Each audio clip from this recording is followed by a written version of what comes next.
What's happening, people? Thank you very much for clicking on the video. It's much appreciated as ever. If you're new around here, I wouldn't be surprised if you're not here for long. So yeah, enjoy it while it lasts. Right, so today we're looking at something slightly different to normal. We've seen paranormal, we've seen crazy axe people, we've seen nuns. Whoa! But now we're about to witness time traveling. Ugh, God, what am I doing with my life? I wouldn't mind, but I don't even get paid for this. Well, I do, but it's about 20p a month, so it's not worth getting a semi on over or anything. Anyway, I'm diverting. I mean, since a kid, I've loved the idea of time travel since seeing, the fun adventures of Doc and Marty McFly. Well, we're about to watch a video of a guy who was from the future and has predicted many events occurring in 2019 and 2020. I mean, quite obviously, there's got to be a mention of the old virus with no name. But yeah, enough waffling on. Let's take a look and see what the future holds in store for us. My name is Michael Phillips, and I am a time traveller. Cool, imagine that being your icebreaker. Sounds more like the start of an AA meeting. Hi, my name's Andy, and I'm addicted to time travelling. Also, this Michael geezer does suspiciously sound like Boris Johnson. And I am a time traveller. Or is it just me hearing that? Bloody hell though, if it was Boris, this interview would be a disaster from the offset. I time travel, but I don't time travel. I have been to the future, but I haven't been to the future. Like, you just wouldn't get any, simple, straightforward answers.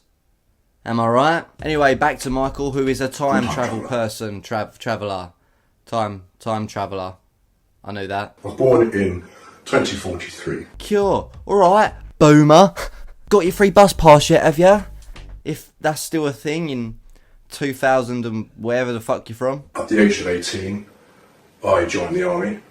Had a few years there, and then I was recruited into the SAS, the 21st SAS Regiment to be exact. Now, I'm quite let down that he wasn't stationed at the Millennium Falcon or the Death Star, to be honest. That's my bubble burst. We carried out a number of missions in countries that I'm not allowed to name because I've signed the Official Secrets Act. But folk, do you know what? Fuck the time travelling secrecy document. I'm just here to spill the beans. They told me they were a reconnaissance unit. However, it turned out to be something quite different. Yeah, it actually turned out that it was the secret Karen organisation with all the top leading Karens from all around the world. Imagine that. Now that would win wars. They'd just moan and complain about everyone until they just sign whatever they need to sign just to get the Karens to fuck off. Took me to a hangar, and in that hangar I saw this 8-foot sized penis just staring down at me.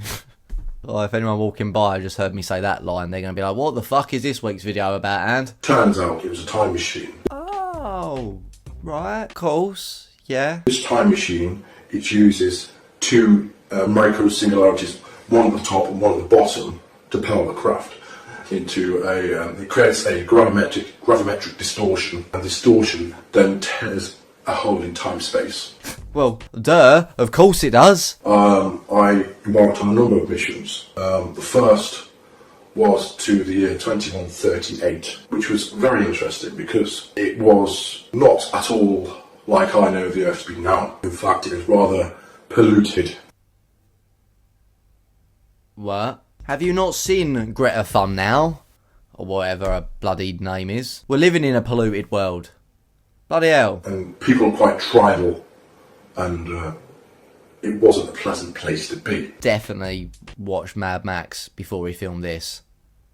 For sure. Another time traveller from, I think it was 2038, he came back. His name was Titor. Right, sounds legitimate. He came back to 2000, I do believe, and he thankfully stopped a civil war in America, which was supposed to kick off in 2008. Ugh, big round of applause for Titor, everyone. Ugh. Marvellous work, Titor. Although, surely if time travel, did actually become a thing, I'm pretty sure that, one rule would be not to tamper with anything in the past. It causes time paradox things, apparently. Yeah, I know science. Anyway, let's get to these 2019/20 predictions that I'm feeling are just going to be so accurate at this point. So, can't wait for this to unfold, because apparently this video was actually filmed in 2018. Or was it? I'm gonna let you think on that one for a bit. There is a limited nuclear exchange in 2019, March of 2019. That does involve North Korea. They attempt to launch a nuclear missile at Honolulu in Hawaii. Oh, I mean, come on. I think 99.9% of the world population could have predicted that North Korea would have something to do with nuclear weapons. And Hawaii is the closest to North Korea, so it would be an obvious target, really. Boom. Mic drop. And then the US responds with 2 cruise missile I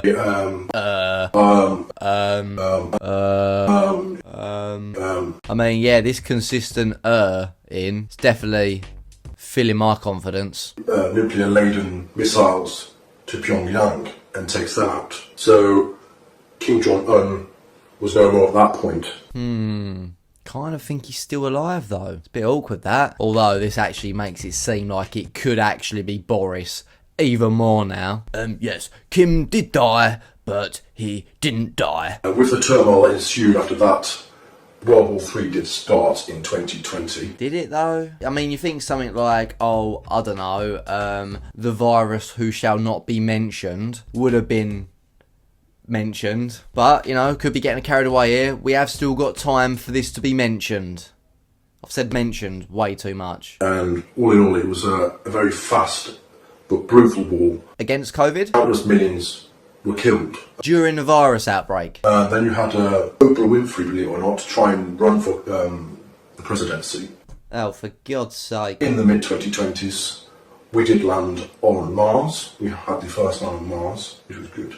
We had the first on Mars? Well, apparently they don't teach grammar in the future. Like, had your first what on Mars? Like, your first orgy? Your first Domino's pizza? Or a first glimpse of what a massive 8-foot penis you actually are? Am I right? I don't know about you, but I definitely think time travel's real now. By the way, I just want to clear up, I don't actually mean to offend any real time travellers, you know. I'm sure you take your work very seriously and, you know, you're on the grind daily. Whoa, who are you? Andy, is it you that is making a video telling the truth about us? What? No, it's not me doing that. It's definitely It was me, but it wasn't me, okay? Subscribe or 10 more years of lockdown.